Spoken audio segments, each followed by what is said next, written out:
Welcome to Beyond the Headlines. My name is Mitch Pugh. I'm the Executive Editor with the Post and Courier. Beyond the Headlines is a weekly virtual event featuring Post and Courier journalists offering an inside look at how the stories you read are made. Today, we're going to be discussing the Post and Courier's latest investigative project, Uncovered. As newspapers close and shrink in South Carolina and government entities lose their resources and the stomach, frankly, to provide much needed accountability, corruption in our state is flourishing. With Uncovered, the Post and Courier and its partners aim to fill some of that void, especially in small towns where officials receive less scrutiny and media coverage can sometimes be scarce. We will partner with small community newspapers and news organizations around the state to investigate potential abuses of power, misuse of taxpayer dollars, and other misconduct. We have a team of at least 6 reporters, and that team's growing, that are assigned to this task. We will publish these stories in tandem with our partners in order to reach the widest audience possible. Those stories are going to be made available for free on our site and on theirs. You can read all of this without a subscription. We're doing this because we know through years of experience that without light shining on their conduct, too many in power will abuse that power and lose sight of who they are here to serve, which is you, the taxpayer, and the resident of South Carolina. Today, we're joined by Watchdog and Public Service Editor Glenn Smith and investigative reporters Tony Bartelme and Avery Wilks. Tony, I'm going to get this started with you. Why don't you tell us a little bit about how this first installment came together and kind of what you've learned about the things that can drive and lead to corruption in our state and other places. So, yeah, thanks, Mitch. Great to be here with you all. So Uncovered really began, you can kind of look at it as 3 links in a chain. And that chain was, the first link of that chain was forged almost 3 years ago when I got a tip. And somebody said, hey, Tony, you ought to look at these spending documents involving a prosecutor in Kershaw and Richland counties. And what had happened was a nonprofit group had had used the Freedom of Information Act, which is a tool to get documents from government agencies. And they just put it on the website and just left it up there for anybody to look at. And nobody had until we did. And we started seeing these crazy expenses by a prosecutor. He was going to the Galapagos Islands on the taxpayers tab. And we found this interesting receipt involving an Uber ride, $179 Uber ride in Minneapolis. And I grew up in Minneapolis, so I knew that Minneapolis is known for the Vikings, the Twins, and Prince. And lo and behold, that receipt showed that he went to see Prince's house on the taxpayers' dime. But long story short, we wrote a bunch of stories. He went to federal prison. The second link of that chain was we started thinking about why, what was it about that prosecutor's office that was interesting, and we found that it was an isolated form of government with not too much scrutiny. And we started thinking about other isolated areas of government, including sheriffs. And we did the same thing. Joey Craney, another reporter, and I blanketed the state with Freedom of Information Act requests. And lo and behold, we found some other sheriffs who were doing similar things, like flying first class to conferences. And then one receipt, I looked at a hotel receipt and I noticed that a Chester sheriff had gotten a $100 room upgrade. And later I asked him why, and he said he's tall, and so he wanted to get, he didn't want his feet to dangle off the mattress. So he was charged, and a couple other sheriffs were charged because of our work. So the third link of the chain grew from those two, and it began again with another tip. Somebody suggested we look at the state's public gas authorities. And so we did that. And that began a long time ago, more than a year ago. And that, in the end, really helped us think, maybe in a larger, broader way about how to cover the corruption in the state. Great, thanks, Tony. And I think part of that, and this is where I'm going to turn to Glenn a little bit, who's our public service and watchdog editor. Part of that has to do with some factors that we identified in the reporting that lead to these public officials feeling like there isn't going to be quite the amount of scrutiny or accountability for their actions. Can you talk a little bit about what's happening in the media landscape, but also really kind of around the state in terms of what kind of accountability there is built into the systems here? Yeah, so we're in a state that has pretty toothless ethics laws, and the ethics enforcers don't have a lot of people at their disposal to go after folks and keep an eye on them. State law enforcement division has made a number of corruption cases, close to 2,000 investigations in the past 10 years, over 100 arrests, but they don't even have a forensic auditor on their staff. So who's watching these folks, particularly in the remote communities? Across the country, what we're seeing is what's called a news desert, where you just have no outlets covering anything, no word, vital information getting back to the people and serving as the vital watchdogs of democracy. Over the past 15 years, we've seen a quarter of the newspapers in the country disappear. There are 2/3 of the nation's counties right now that don't have a daily newspaper. Just 200 with no newspaper at all. There's 1,800 communities with no newslet outlet at all. So studies have shown that when you don't have people watching, some bad things can happen. Among them, you see voter participation drop. You see citizen participation in government drop. And really interesting study out of the University of Illinois and Notre Dame showed that costs go up as well. Government tends to hire more employees, inflate their salaries, and take on more debt.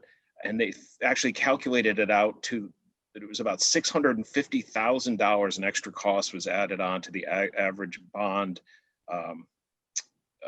proposal when a newspaper is not around in a community. So in this absence, we looked around the state and we're finding these things in Chester and Colleton County and places where there have been some really good newspapers, continue to be great newspapers who've been picking away at this stuff and doing a great job of really holding the officials accountable. But in a lot of places, it's a 1 or 2 person shop. And I mean, just thinking about the amount of work they do makes my head spin sometimes. So we said, how can we combine maybe some of our resources and our FOIA knowledge and help them leverage what we have with their institutional knowledge, their deep knowledge of the communities that they cover. They know the players way better than we do, the issues and all that. What if we teamed up and really went after some of these issues that they'd been wanting to go after for a while? So that's the whole basis of Uncovered right there. Great. And like you said, the news desert thing is real. In South Carolina alone, I believe it's 7 newspapers closed in the last year. So it's a real issue. Before I leave you, Glenn, I wanted to kind of ask you one more kind of loaded question. So I think one of the things we found in less than 72 hours, that partnership and cooperation you're talking about to investigate and examine gas authorities has already led to some changes. Can you talk a little bit about that too? Yeah, so when the story published Sunday, we had immediate response. People were outraged by some of the lavish spending that was going on. But, gas authority dropping $50,000 on a weekend, retreat up in a really fancy posh resort or something in a county that's really struggling to get by in a lot of ways. So within 72 hours, as Mitch said, we had the governor weigh in, and he said, we're going to close this ethics loophole that allows some of these folks to avoid reporting gifts. And we'd like to bring the gas authorities under better regulation from the Public Service Commission and the ORS, and really give them the same sort of oversight that private utilities are subjected to. At least four lawmakers so far have signed on to support legislation to do just that. Great. But I'm going to turn to Avery Wilks here in just a second. But before I do, I want to remind everyone that we're going to be taking questions here shortly. We have some that were pre-submitted prior to today's event. But if you want to ask a question now, if you go down to your menu bar at the bottom of the screen, there's a Q&A button. You can click on that and type in a question either anonymously or with your name. And we'll get to as many of these as we possibly can. And we'll try to answer anything we can't get to by email. So Avery, now you're kind of on the front lines of this. So Glenn and Tony, but you've been out there reporting on this. You're based in Columbia, which is a little bit different than down here in Charleston. Talk to us a little bit about what kind of you're seeing on the front lines, what kind of tips you're getting, And how busy do you expect to be for the next year? I was telling Tony earlier, this is probably the busiest week I've ever had, which thankfully I'm really re-energized and really juiced the battery seeing the reception to the first installment of Uncovered and seeing how much the public appreciated what we were doing. Since then, we've gotten, I think, a couple dozen tips, it may be more than that, from people all over the state who say, hey, we appreciate what you're doing. We're glad that someone is looking into this. Can you please come take a look at my town? Can you take a look at my, special purpose district? And they're sending us really good information that, I think at first we were concerned, are we going to get good tips out of this? Is there going to be enough momentum to continue this? And we're seeing absolutely, yeah, we've seen some really promising ones.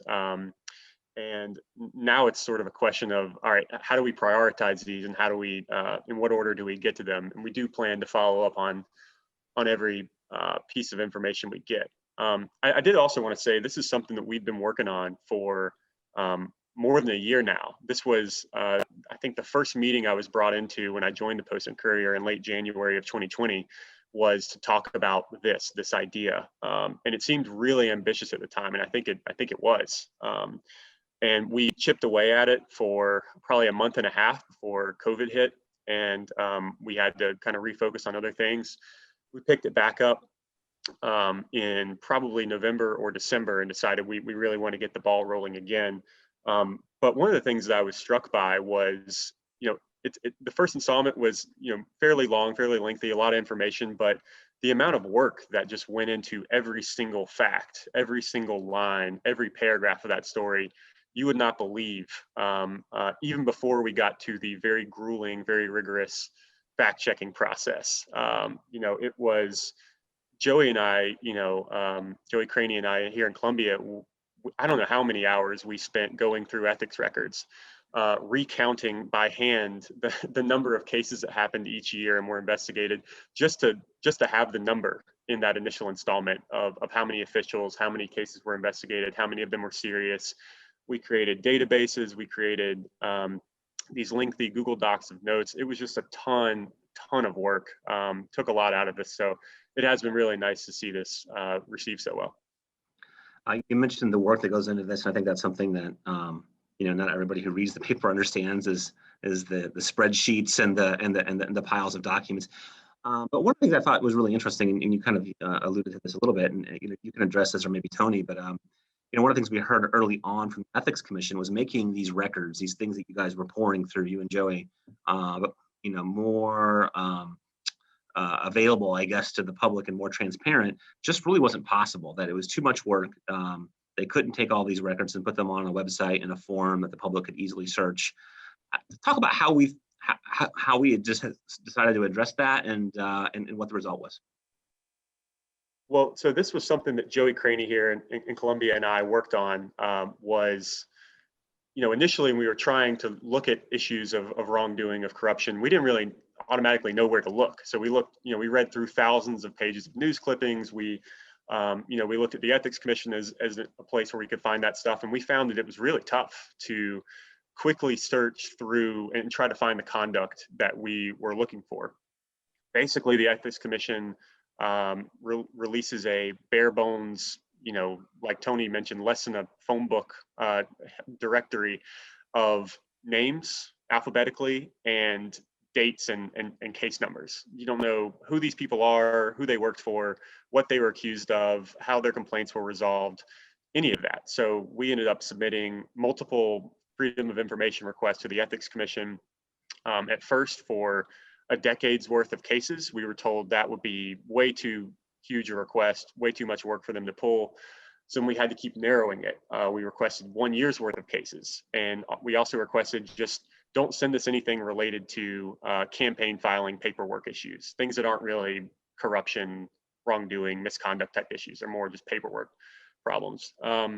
So it took like weeks, months for us to get what we wanted out of the Ethics Commission over that time. And they were helpful in getting us these records. They didn't charge us anything for what we requested. We're thankful for.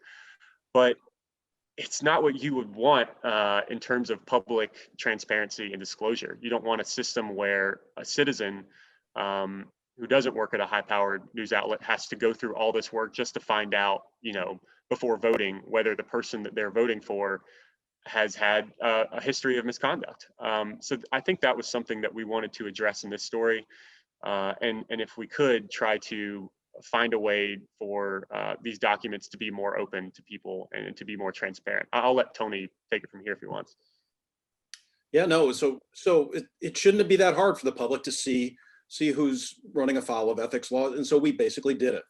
We did kind of what could be a pilot project for the State Ethics Commission, where you just plug in the name of the official or the county you live in, and you can find who's run afoul of various ethics laws. Simple, and it would create this incredible deterrent effect too, I think, and create ultimately a culture where corruption is less likely to flourish.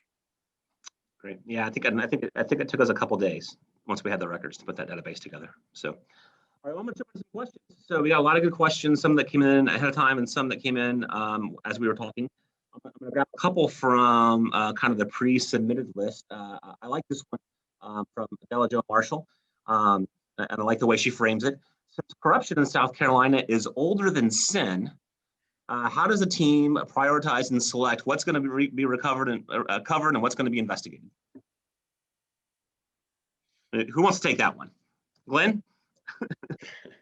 I guess, and she's right. I mean, the state has been mired in corruption for many, many, many more years than any of us have been around. And it would probably be fruitless to think that we're going to stamp it out entirely, but tips have been coming in from all over the state, from some pretty good sources and for some people who've provided documentation. A lot of times it'll come down to what sort of data and documentation is available. If it's sort of a loose tip, like I think my county council is corrupt, they just seem like bad people, there may be something there, but that's not really a great actionable tip. So if somebody says, hey, I think they're diverting money and it's going to X, Y, and Z, and here are some documents that suggest that, and here is what you could submit a FOIA request to get at, to pull some other data in, because what we want to do here is not trot out a bunch of anecdotal stories that could suggest some bad behavior. We want to really nail it down with hard data, strict documentation, lots of fact checking, and then be able to confront the people who are behind this and get some answers for the citizens. Thank you. So another question from Michael Kirk. We talked a little bit about the Ethics Commission's role here. I know the story mentioned the federal government's involvement in corruption cases. He's asking, why is either the governor or the SC Senate or House able to exercise some kind of oversight responsibility, or what kind of oversight responsibility could they have a role in playing here? Avery, you want to maybe handle that one since you're a former State House guy? Oversight of what exactly? I don't think I understood. I guess over some of these ethical issues in smaller governments, whether it be gas authorities or a city council or a school board. Sure. Yeah. So historically, the legislature has had issues with ethics in and of itself. The House and Senate ethics committees are notorious for rubber stamping the kind of conduct and pre-approving the kind of conduct that most citizens would say is unethical, or that they would prefer, that they would consider a conflict of interest, or that they would prefer their lawmakers not be involved in. So, and counties are political subdivisions of the General Assembly, so there is some oversight there, but the Ethics Commission was created in 1975 to do that police work for the General Assembly, so that the General Assembly isn't constantly micromanaging these municipalities. The problem is, almost from its inception, according to most people who are familiar with it, it's been a toothless tiger. It has not had the greatest investigative powers. It hasn't had the greatest staffing. It doesn't do, proactive corruption investigations. All of its corruption investigation relies on getting a complaint from someone. The complaint process is very secretive. Once you file a complaint to the Ethics Commission, you don't typically hear about it for, how it's being resolved for months at a time. And the public doesn't know about these processes unless a enterprising reporter finds out about them and writes about them. And then even when they're resolved, it's not like anyone in the Ethics Commission, puts out a press release that says, hey, we just charged this official with this. That's why we found that of the nearly 100 substantial ethics issues that we reported about Sunday, like a third of them have never been reported by any news outlet. So there is some oversight of these boards, of these commissions. They are required to make disclosures of their perks, their potential conflicts of interest, their sources of government income. But there's not really anybody checking behind them very often, unless, and this goes back to the dearth of local news in some of these areas. Ideally, you'd have a reporter in each of these communities reading through ethics filings, checking to see if there are conflicts of interest, checking to see if any of these boards are getting huge perks, and then writing stories about that so the public's informed. Instead, these filings aren't reviewed for years at a time until someone like Tony Bartelme goes through them and finds a bunch of bad stuff. So there is some oversight, but I think a lot of critics would say that it's lacking. So speaking of oversight, a similar question, and Avery, this might be for you again, or if somebody else wants to jump in. Both Jock Stender and Fred Palm in the Q&A chat here are asking about the role that the Office of the Inspector General plays. When Nikki Haley was governor, she signed a statute creating that office. I guess they were under the impression of that office and the person in that position would have some responsibility here. What is the role of the Inspector General? My understanding is that it investigates allegations of fraud, waste, abuse, misconduct, malfeasance within state agencies. So I don't know that it would have much, I'd stand to be corrected here, but I don't know that it would have much jurisdiction with local governments, with special purpose districts, natural gas authorities, that kind of thing. It very well could, because some of those are political subdivisions of the state. But my understanding is that it was created mostly to police the kind of conduct that goes on in executive branch state agencies. For example, we recently reported that the Inspector General's office is investigating a contract that was drawn up, a $600,000 consulting contract for the husband of the state accident fund's executive director. The governor fired her over that contract and then referred the matter to investigation by the Inspector General. So that's something they would look into. Gotcha. Thank you. That's good. That's great clarity. I got a comment here from Tina. She says that she loves the Post and Courier. So first of all, thank you, Tina. But she wants to know a little bit more about what's happening, I guess, elsewhere in the media landscape. So I think this is Lynn. She wanted us to talk a little bit about what hedge funds like Alden Global Capital and their acquisition of newspapers around the country are doing to the problem that you described with news deserts and ghost papers. Can you talk a little bit more about what you found as you were looking into that issue? I'm sorry, I couldn't hear you. Oh, I'm sorry. Tina wants to know a little bit more about the hedge funds that are buying up newspapers across the country, like Alden Global Capital, and what that means for the issue of news deserts or ghost papers that you talked about in your story. Oh, yeah. So, that's in addition to Google and Facebook just basically strip mining ad revenue from newspapers and making it really difficult to fund, hedge funds and mega chains have moved in to gobble up newspaper after newspaper after newspaper. It was announced yesterday that Alden, perhaps the most nefarious of the bunch, was now going to gobble up the Tribune Company and take great papers like the Chicago Tribune and the Hartford Courant and various others into its maw. And what happens when that generally is they're looking to maximize profits, and they just cut and they cut and they cut till they get it down to the bone and milk as much profits as they can, as you saw probably demonstrated in stark relief with the Denver Post a couple years ago, where they just carve them down to the bone.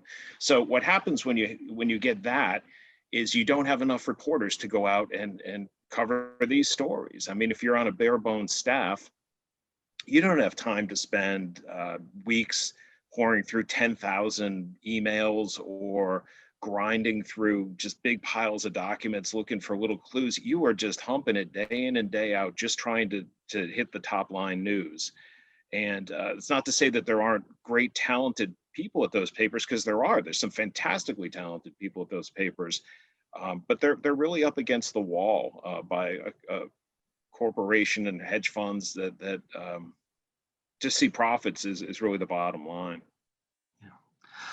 For those of you who are on the call that don't know, the Post and Courier is a locally owned and privately held paper. So not part of those chains, and we're blessed for it every day. And as I think I can speak for the whole panel on that. So Judith Bruce, Ruth Reed, has a question. She's talking specifically about Anderson, Pickens, and Oconee counties and some of the issues they have there with news coverage. But she's wondering how that compares to the rest of the state. And I think maybe we can broaden that a little bit, Glenn. What trends did you see when looking at South Carolina in terms of where news coverage was, diminished the most? Is it in more rural, the most rural areas? What can you tell us about the spots that are in the worst shape? Yeah, so I think I looked over since about 2007, we had 26 newspapers around the state closed down. And you saw since that time about 17 newspapers had opened up, new outlets.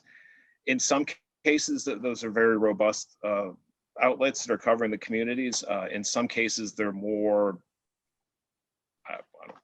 not as well staffed and not as diligent.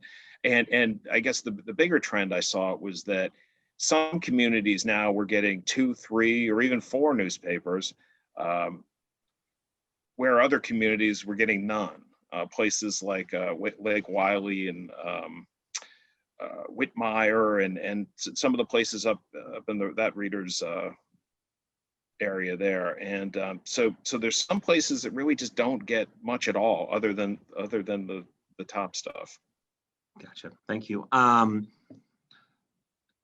Several questions about how to submit tips. And I know that if you visit postandcourier.com/uncovered, there are areas to submit a tip. But you guys want to talk a little bit more about how to submit a tip? And I think Glenn talked about this a little bit. Someone said, do you need all of the data information up front with the tip? I don't think that's what we're asking for. So I don't know if Tony or Glenn or Avery, maybe we haven't heard from Tony. Tony, what would you recommend to folks about how to submit a tip and what you're looking for in a tip?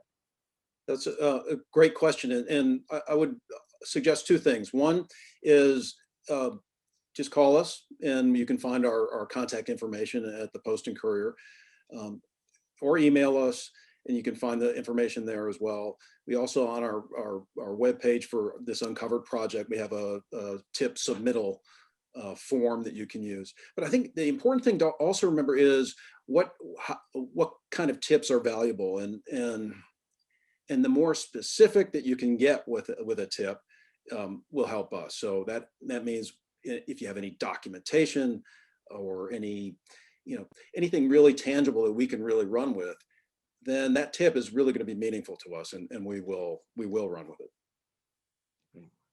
So this question back to sort of the Inspector General issue. Someone is asking if you believe that there's corruption in a government agency like a DHEC, should that be reported to the Inspector General? Is that the best place to go?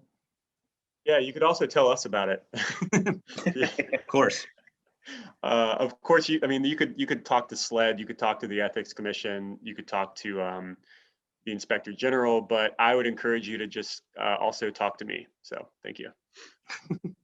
Yes, always call your friendly local newspaper reporter. Another question came in about the concept of maybe the state requiring larger agencies or larger governments that have the means to have an internal auditor who's on the lookout for waste, fraud, abuse. Have you seen that in South Carolina? Have you seen that in other states? This reader believes it does happen in other states like Washington, Michigan, New York. Have you guys run into that, and what do you think of that idea? Well, I just saw something the other day. It was a tip from a reader about what they're doing in Ohio, and they have just this massive transparency database or a website where you can find out everything you wanted to about how a government agency spends its money. We don't do that in South Carolina that well. We're coming up on a half an hour here. I think I'm going to look through the rest of these questions and see if we've got any others. I think we've gotten to a lot of them.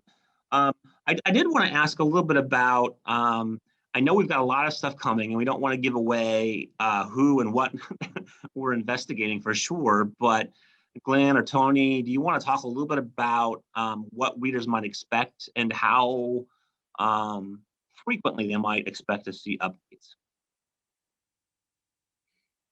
Glenn, you want to take that one?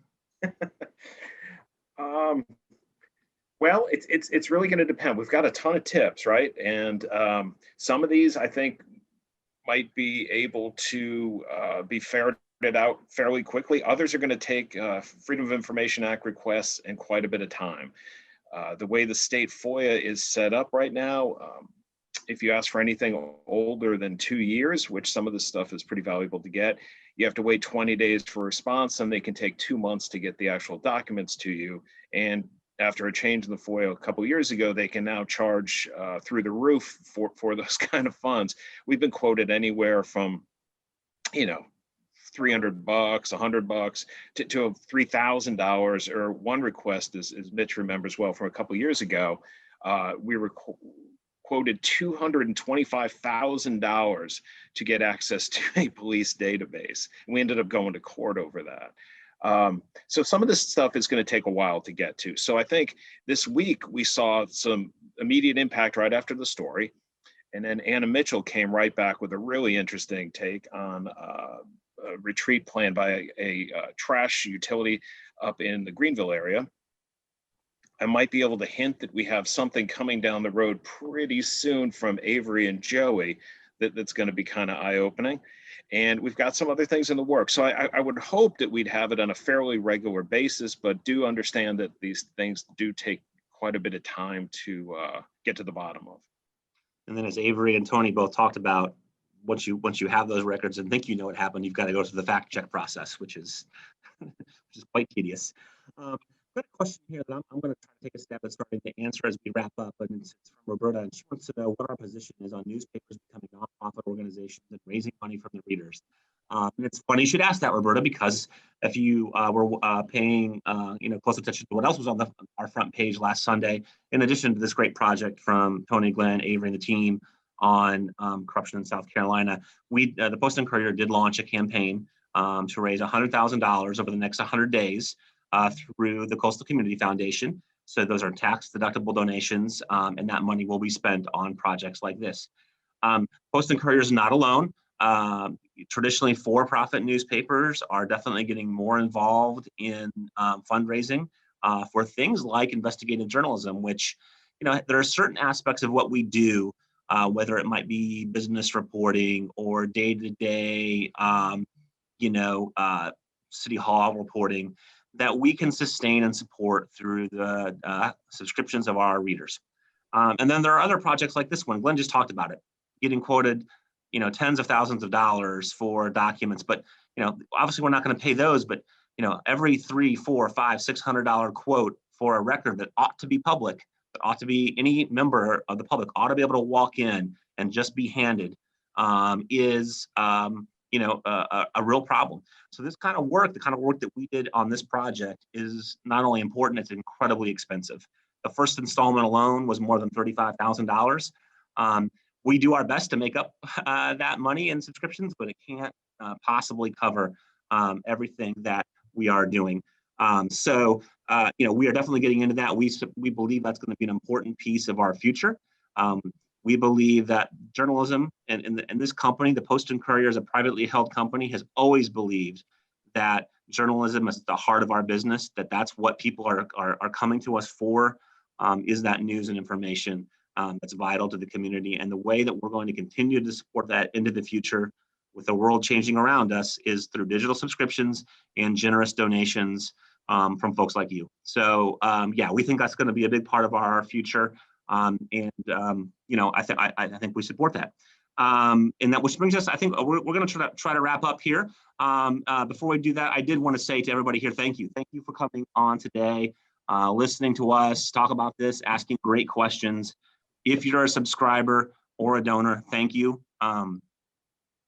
Your support has made this possible. The ability to spread out throughout the state, partner with these organizations, and share these news stories for free with them and anyone else who wants to read them only happens because of subscribers and donors like you. So thank you very much. If you want to donate and haven't yet, you can visit postandcourier.com/donate or send that link to a friend, better yet, and encourage them to get involved. You can subscribe at postandcourier.com/subscribe. Again, we appreciate any support that you feel comfortable offering. And if you want to continue to read more about this project, postandcourier.com/uncovered. There'll be an email coming to you at the end of this, whether you're listening to the whole thing or not. We've recorded this. You can rewatch it. You can share it with friends. There'll be links to all those things I just mentioned. We'll potentially answer some additional questions that we weren't able to get to today, but certainly feel free to reach out to myself, Glenn, Tony, Avery, anybody on the team with questions, tips. This project is very much a collaborative one, not just between us and our media partners, but with the public and readers like you. So I thank you very much for coming out today. Thank you for your support. And we hope that you continue to find this series useful and valuable. Have a great Thursday, everybody.